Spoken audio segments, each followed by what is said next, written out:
Imagine this. King's Landing is a graveyard of smoke and silence. The Iron Throne, a molten, twisted wreck, is surrounded by bickering lords, circling like vultures. Then, a figure emerges from the shadows. It's Arya Stark.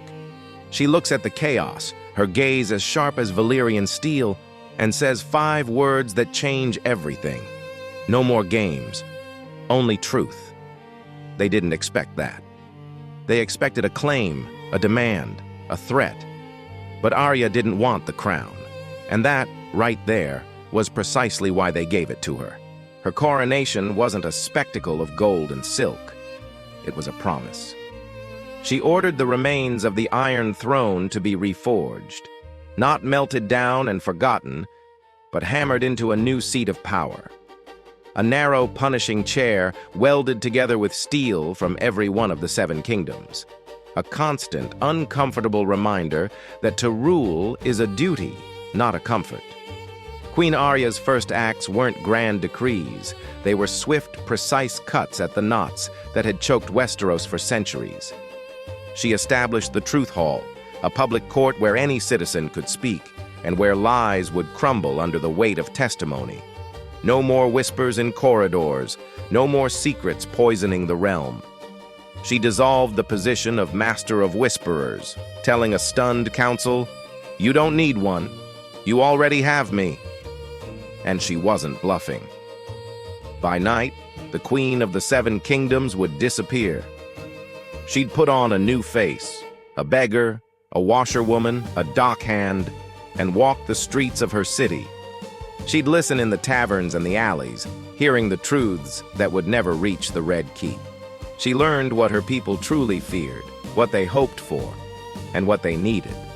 This wasn't a one-woman show, of course. The sharpest minds in Westeros stood with her. Tyrion Lannister, his wit as keen as ever, served as her hand. Brienne of Tarth, the embodiment of loyalty, became Lord Commander of the Queen's Guard. Samwell Tarly, ever the scholar, managed the kingdom's food supply and rebuilt the libraries, ensuring that knowledge was as vital as bread. Davos Seaworth, the honest smuggler, kept the laws fair and simple. And on the seas, Yara Greyjoy commanded a new iron fleet, one that carried grain and supplies, not raiders and chains. One of Arya's most profound moves was her first treaty. She didn't demand that Sansa bend the knee. Instead, she recognized the North as an independent, equal kingdom. She proved to everyone that true unity wasn't forged in conquest, but earned through respect. A partnership, not a prison. But peace is bad for business, for those who thrive on chaos. A shadowy cult, calling themselves the Ashen, began to rise. Funded by bitter lords and vengeful slavers from Essos, they started burning granaries, trying to starve the city and turn the people against their queen.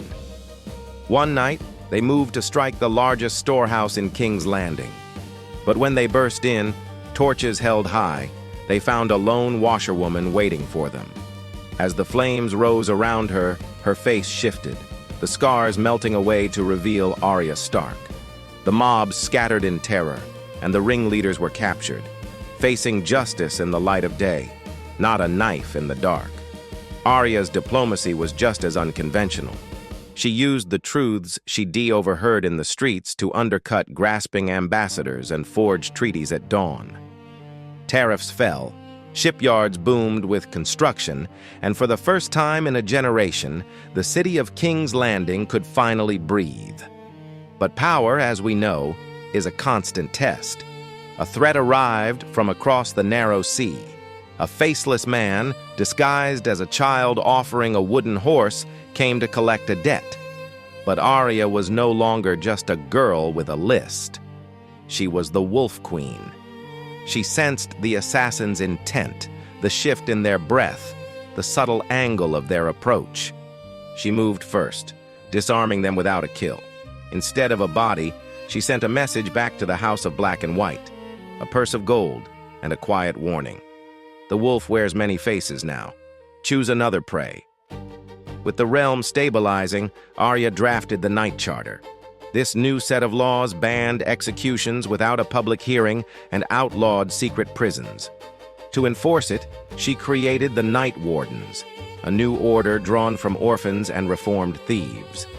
Who better to navigate the city's dark underbelly than those who knew it best? They didn't just solve crimes, they dissolved them before they could fester into rebellions. Then came the rumors. A lone dragon, Drogon, was spotted wheeling in the sky far to the west, a living myth on the horizon. Not long after, miners on Dragonstone unearthed a clutch of 3 petrified dragon eggs. The court was electric. Lords and ladies salivated at the prospect of fire and blood returning to the world. But Arya saw things differently. She had the eggs secured behind 3 great doors, one of steel, one of truth, and one of time. She declared that if dragons were to return, they should be welcomed into a world far wiser than the one they had left. Each year, Arya would set aside her crown for a month. She would travel incognito, a ghost in her own kingdom. She paid for her bread in the markets of Dorne, walked the muddy banks of the Trident, and listened to fishermen in the Fingers complain about her own taxes. These journeys kept her grounded, reminding her that a queen is still just a person. She'd meet with Sansa, and they'd argue over trade policies and laugh about stubborn old lords. And some nights, they would sit in silence, remembering all those they had lost.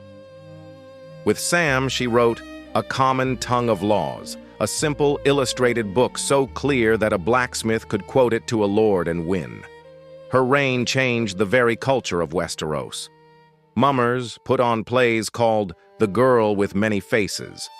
Children in Flea Bottom would playfully steal pies from bakers and shout, "Long live the Wolf Queen!"